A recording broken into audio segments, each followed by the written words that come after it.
محترم جناب T A صاحب، شوگر لینڈ USA،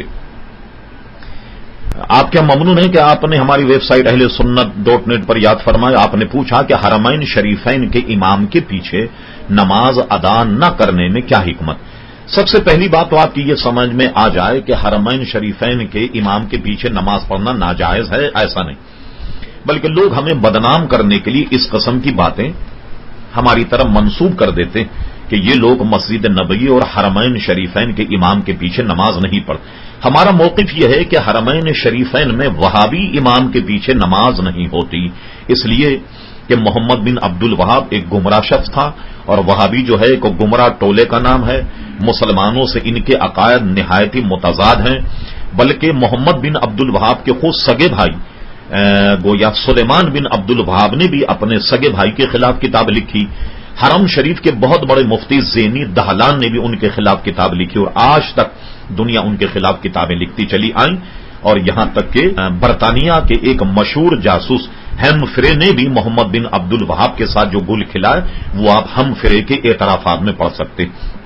تو ہمارا موقف کیا ہے؟ حرمین شریفین کے امام کے پیچھے نماز ناجائز نہیں، بلکہ حرمین شریفین میں اگر وہابی امام نماز پڑھائے تو ہم ان کے پیچھے اس لیے نماز نہیں پڑھیں گے کہ وہ ہمارے مذہب اور مسلک کے نہیں ہیں۔ نماز جیسے فریضے کو شکوک اور شبہات میں ادا کرنا یہ بھی کوئی دانشمندی نہیں ہے، ہم نے اپنا موقف بیان کر دیا۔ کوئی شاہ صاحب یہ معلوم کرنا تھا، اہل سنت والجماعت حنفی مذہب رکھنے والوں کے لیے کیا حکم ہے کہ وہ جب سعودی عرب جاتے ہیں حج اور عمرے کی ادائیگی کے لیے تو وہاں جو امام ہے وہ غیر مقلد ہے، اس کے پیچھے نماز پڑھ سکتے ہیں؟ حضور والا آپ سارے مذاکروں میں رہے تو پورا آدھا گھنٹہ ہم نے اس پہ لگایا کہ سنی کی نماز صرف اہل سنت کے پیچھے جائز، کسی اور مذہب کے پیچھے جائز نہیں۔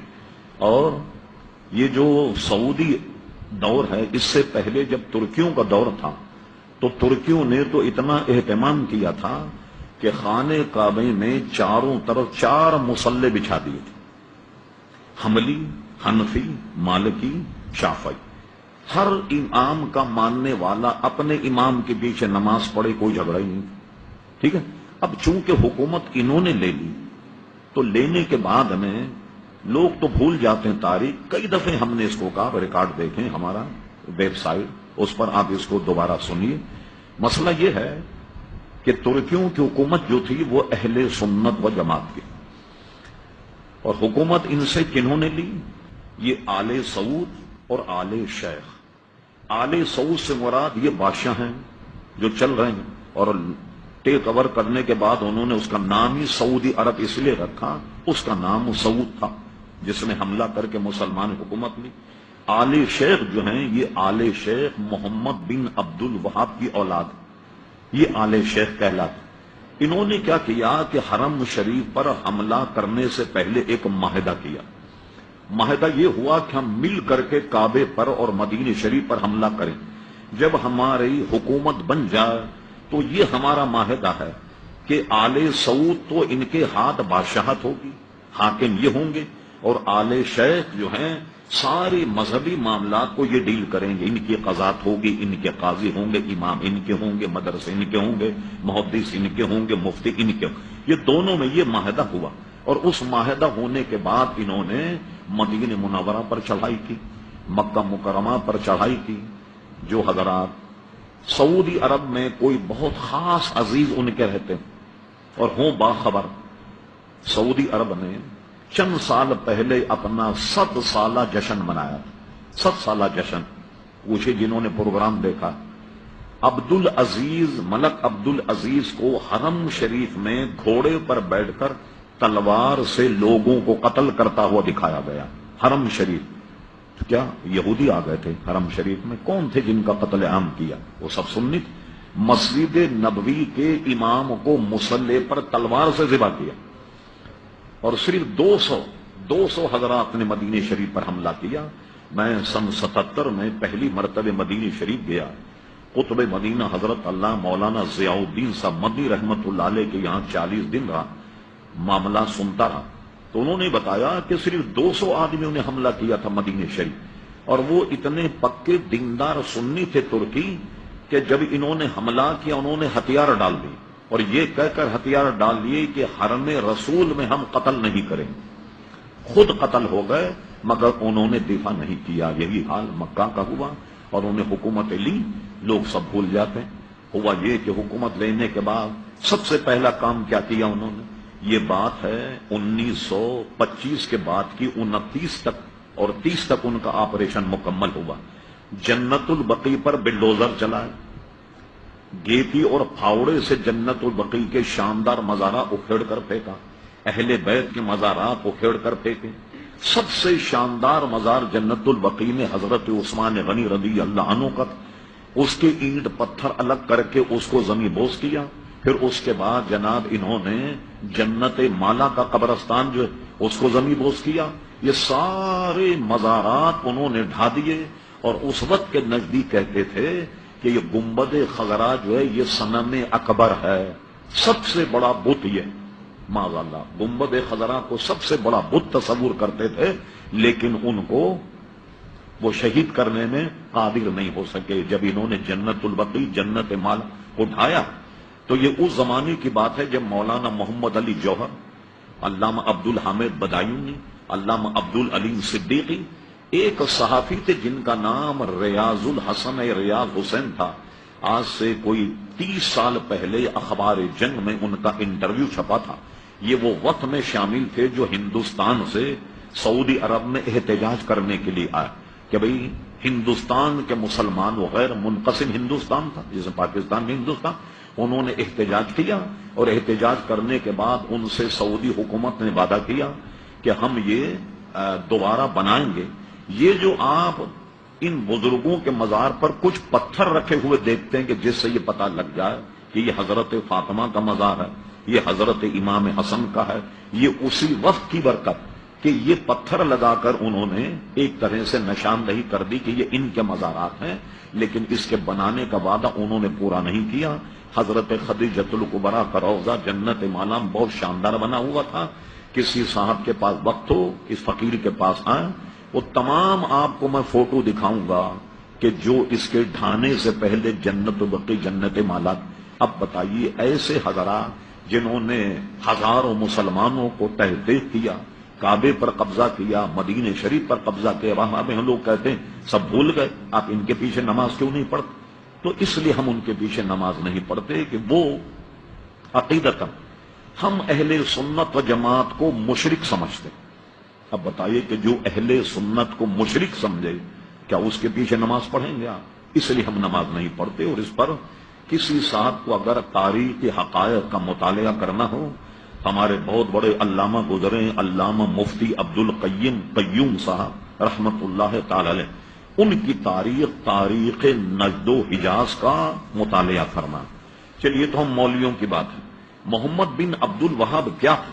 آپ انٹرنیٹ پر سرچ کریں آپ, ہم فرے کے اعترافات. یہ ہم فرے کون تھا؟ 7 جاسوس جنہوں نے سلطنت عثمانیہ کو توڑا. 7 جاسوس, 6 مرد تھے, 1 خاتون تھی. تو انہوں نے استنبول میں جا کر کیسا تفرقہ ڈالا. یہ جو بتا رہا ہوں میں آپ کو, ہم فرے, اس نے استنبول میں ایک شیخ کے پاس بیٹھ کر درس نظامی پڑھا, عربی زبان پڑھی اور جاسوسی کی, اور کہتا تھا کہ کبھی بھی کسی کو مجھ پہ شک ہو جاتا کہ جاسوسی کا, میں فوراً عربی بولنا شروع کر دیتا. اس نے تو بالکل ننگا کر کے رکھ دیا محمد بن عبد الوہاب. یہ تو ایک غیر مسلم کتاب ہم فرے کے اعترافات کے نام سے, وہ عربی میں بھی چھپی ہے کویت سے, اور کیا کہتے ہیں لندن وغیرہ سے بھی وہ چھپی. جی لندن کے تو جاسوس ہی تھے. یہاں اگر آپ جائیں برٹش ایمبیسی, آپ کو یہاں انگریزی میں کتاب مل جائے گی, وہ یا ہم فرے کے اعترافات, اور اردو زبان میں کسی نے یہاں پاکستان کے کسی پروفیسر نے ترجمہ کیا. کتب خان نے جو ہے چھان بین کیجیے, اس میں آپ کو کتاب مل جائے. اس نے پورا قصہ محمد عبد الوہاب کا لکھا. میں نے اس کو کیسے گمراہ کیا, اس سے مناظرہ کیا کہ شراب حلال, اور یہ ثابت کر دیا کہ شراب حرام نہیں, اور اس کو شراب پلائی. پھر اس کے بعد اس سے کہا کہ متا منسوخ نہیں ہوا, اور اس سے منافقوں کا عالم تو بن گیا تھا استنبول, اس سے مناظرہ کر کے اور کہا کہ متا جو ہے وہ منسوخ نہیں ہوا. اور برطانوی خاتون جو تھی جاسوس, اس سے اس کا متا کرایا, اور اس کے حسن و جمال میں اس کو ایسا پھانسا وہ نکل ہی نہیں پایا، اور اس کے بارے میں یہ کہہ کر ہوا بھری بھائی تو اللہ کا بہت بڑا بندہ ہے، جیسے حضرت فاروق اعظم رضی اللہ عنہ ہیں، اور اللہ تعالیٰ تو اس سے ایسا کوئی کام لے گا جیسا حضرت فاروق اعظم نے لے لیا۔ یہ تو انگریز مورخ کو پڑھنے بھائی، اب ہماری بات پر اعتماد نہ کریں، ہم فرے کے اعترافات یہ انٹرنیٹ پہ موجود ہے۔ کوئی سے جو کتاب چھپی اس میں تو ہم فرے نے محمد بن عبد الوہاب کا فوٹو بھی اس میں لگایا، فوجی وردی پہنا ہوا جیسے ہوتے تھے نا وہ خول وغیرہ فوجی لباس، اس میں فوٹو بھی دیا، اس کو بالکل ننگا کر کے رکھ دیا محمد بن عبد الوہاب۔ یہ ہے آل شیخ، اور وہ آل سعود، اس میں مسلمان سادہ لوگ یہ سمجھتا ہے کہ تو مقدس گھر ہے، اس میں جو امام ہوگا بڑا مقدس ہوگا، مسجد نبوی اس میں جو امام ہوگا مقدس ہوگا۔ ان کارناموں کی وجہ سے ہم لوگ ان کے پیچھے نماز نہیں پڑھتے۔ لمبا ہو گیا سوال، میں کئی دفعے اس کو بتا چکا ہوں، لہذا آپ انٹرنیٹ پہ اس کو ملاحظہ فرما لیں، یہاں پوچھیں گے تو وقت لگے گا، دوسرے سوالات رہ جائیں گے، جواب تو میں سب دوں گا آپ، لیکن وقت لگ جائے گا۔ اور کوئی صاحب؟ جی آپ فرمائیے۔ حرمین شریفین میں انفرادی نماز پڑھتے ہیں ہم لوگ، یا جمعہ وغیرہ میں تو کھڑا ہونا پڑتا ہے ان کے ساتھ، لیکن اس کے بعد ہم اعادہ کرتے ہیں، تو کیا ہمیں اس کا جماعت کا ثواب ملتا ہے انفرادی نماز بھی اگر پڑھی جائے حرمین شریفین میں؟ جی دوسرا اس کے ساتھ یہ بھی ہے کہ یہ روایت ہے کہ حضور مسجد نبوی شریف میں 40 نمازیں اگر جماعت کے ساتھ مسلسل پڑھی جائیں تو اس کی بڑی فضیلت ہے، اس کے بارے میں؟ دیکھیے مسئلہ یہ ہے، جب سے حرمین شریفین پر نجدیوں نے قبضہ کیا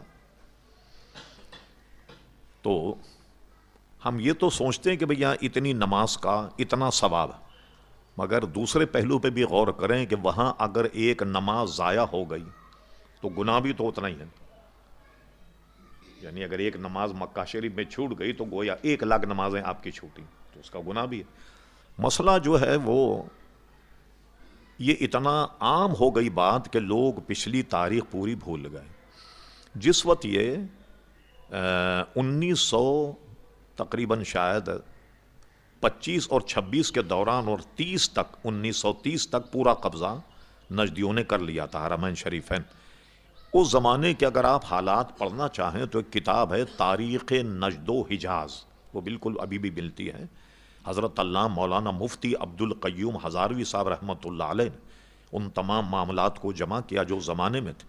اس کو اگر آپ پڑھیں تو ہم تو کراچی میں بیٹھ کر سوچا بھی مدینہ شریف کا امام کتنا بابرکت ہوگا، سبحان اللہ، مکہ شریف کا امام جب وہ آئے لوگوں نے ایسی عمدہ نماز پڑھی کہ آواز نہیں جاتی تو وہ ریڈیو رکھ لیا، ریڈیو پر نماز پڑھ رہے ہیں، بھی مکہ کا امام آیا ہوا، سمجھ۔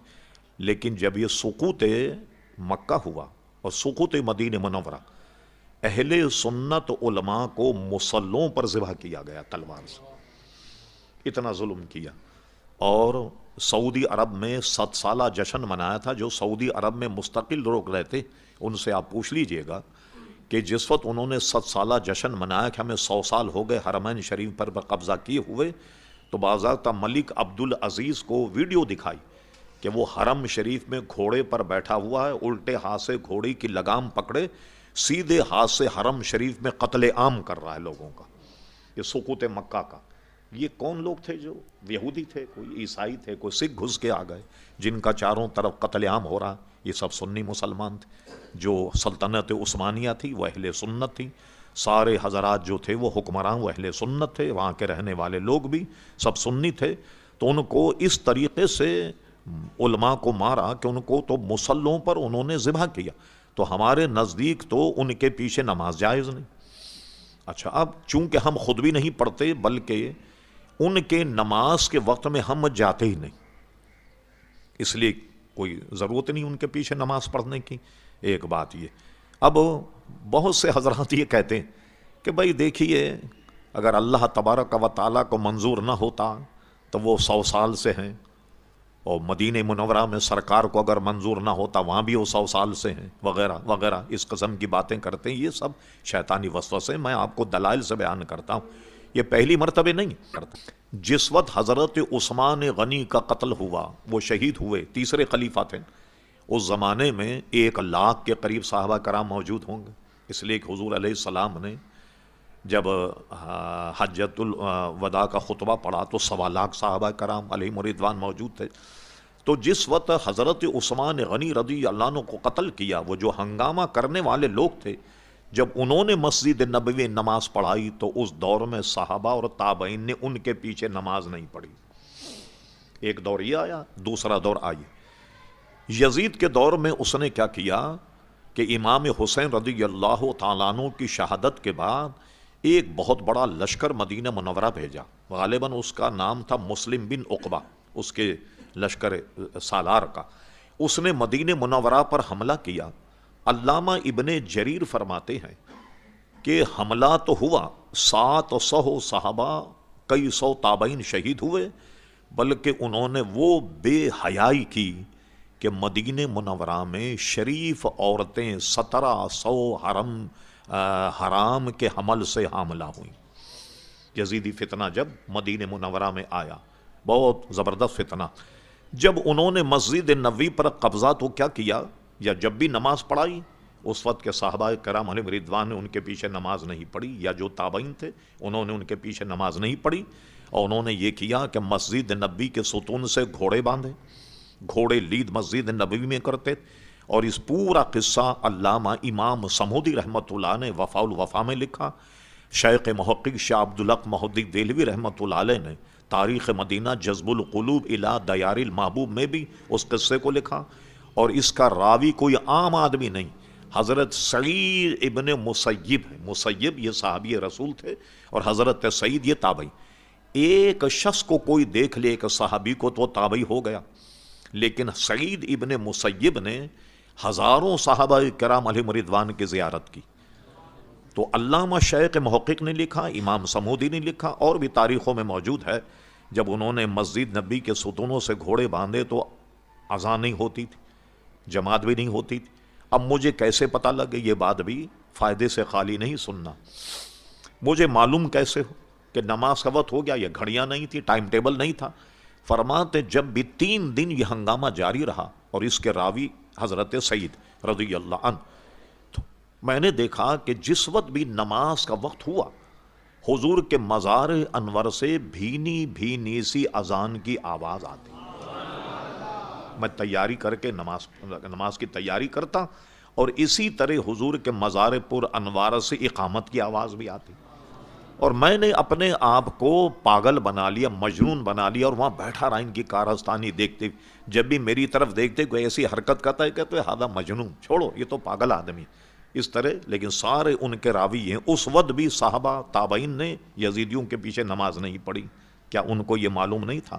یہ جو گھوڑے بندھے، یہ اگر اس زمانے میں کوئی آج کل کا آدمی کہتا ہے بھئی حضور راضی ہیں جبھی تو گھوڑے بندھے ہیں نا مسجد نبوی میں، گھوڑے جو لید کر رہے ہیں یہ تو حضور تو راضی ہیں نا۔ اب رہا یہ کہ 70 سال یا 100 سال سے ان کا قبضہ ہے، چلیے ہم بین الاقوامی کورٹ میں مسئلہ لے جائیں۔ کہا جاتا ہے کہ بیلجیم میں یہ انٹرنیشنل کورٹ ہے، وہاں کا ہی میں نے دورہ کیا 2-3 مرتبہ، اس کورٹ میں ہم لے جائیں مسئلہ کہ صاحب یہ جو سلطنت عثمانیہ ہے یہ اتنے سال سے تھی، یہ کہیں کہ صاحب ہم جو ہیں وہ 100 سال سے تھے، بتوں کا وکیل آ جائے وہ کہے ہم تو 360 سال سے تھے یہاں، تو اگر قبضے کی بنیاد پر فیصلہ دیا جائے تو جج کو تو فیصلہ بتوں کے حق میں لکھنا چاہیے، ان کا زیادہ قبضہ رہا ہے لہٰذا بیت اللہ شریف ان کا، تو کیا اس بنیاد پہ گویا فیصلہ ہوگا؟ ہرگز نہیں۔ تو ہمارے نزدیک وہ ظالم لوگ ہیں جنہوں نے ظلم کیا، ہزاروں لوگوں کو جناب قتل اور شہید کیا، اور اس کے بعد قبضہ ہوا۔ اور یہ بھی بتا دوں میں آپ کو تاریخی بات کہ حرمین شریف پر قبضہ کرنے کے بعد جب حرمین شریف میں ہنگامہ ہوا، اس وقت ان سے یہ کہا گیا کہ ہم حرمین شریفین کی حکومت جو ہے وہ حجاز کے حوالے کر دیں، دوسرے علاقوں کو ہم دیکھیں گے، حجازی اس کو چلائیں گے، لیکن ایسا نہیں ہوا۔ میری اطلاع یہ ہے شہزادہ فہد مدینہ یونیورسٹی میں لیکچر کے لیے آیا، ایک طالب علم نے کھڑے ہو کر کے پوچھا کہ آپ کے آبا و اجداد نے یہ وعدہ کیا تھا سقوط حجاز کے وقت میں کہ ہم حجاز کی حکومت جو ہے وہ حجازیوں کے حوالے کر دیں گے، اب تک حکومت ان کے حوالے کیوں نہیں ہوئی؟ اس آدمی کا پتہ ہی نہیں لگا کہ وہ آدمی کہاں گیا، اس لیے کہ وہاں تو کوئی آدمی اختلاف کرے تو اس کا پتہ ہی نہیں لگتا کہ وہ آدمی کہاں گیا. تو یہ مظالم انہوں نے وہاں ڈھائے. تب اس کے بعد لوگ یہ کہیں کہ بھئی آپ ان کے پیچھے نماز کیوں نہیں پڑھتے؟ اب آئیے دلائل کی طرف. یہ بتائیے میں یہاں مصلی پہ کھڑا ہوں نماز پڑھانے سے پہلے، معاذ اللہ میں آپ کو کہ آپ لوگ سب مشرک لوگ، دائرہ اسلام سے خارج، چلو صفیں سیدھی کرو نماز پڑھو. آپ پڑھیں گے نماز؟ کہ مولانا کا دماغ خراب ہو گیا، سب سے پہلے سب کفر و مشرک کا فتویٰ دیا اور اس کے بعد کہتے ہیں صفیں درست کرو.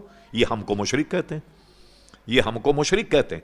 تو اب جو آدمی ہمیں مشرک کہے اس کے پیچھے ہم نماز کیسے پڑھیں؟ یہ سنیے بات، میرے ریکارڈ میں خطبہ موجود ہے. عبداللہ بن سبیل اور عبدالعزیز جو مدینہ منورہ کا امام، یہ کراچی آئے، نشتر پارک میں ان کا خطاب ہوا اور کراچی کے اہل حدیث نے ان کا خطبہ چھاپا، عربی میں بھی چھاپا، اس کا ترجمہ اردو میں بھی ہے. آپ کو تعجب ہوگا کہ سعودی عرب کے دونوں اماموں نے یہاں آن کر کے کہا اسلام میں خالی 2 عیدیں ہیں، عید الفطر، عید الاضحیٰ. جو تیسری عید منائے وہ مشرک ہے.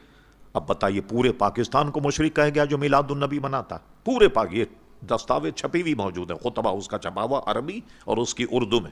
تو جو پورے پاکستان یا دنیا کے میلاد النبی منانے والے لوگ ہیں، ان کو اگر وہ مشرک کہے تو جو امام اپنے مقتدی کو مشرک کہے، وہ مقتدی اس امام کے پیچھے کیسے نہ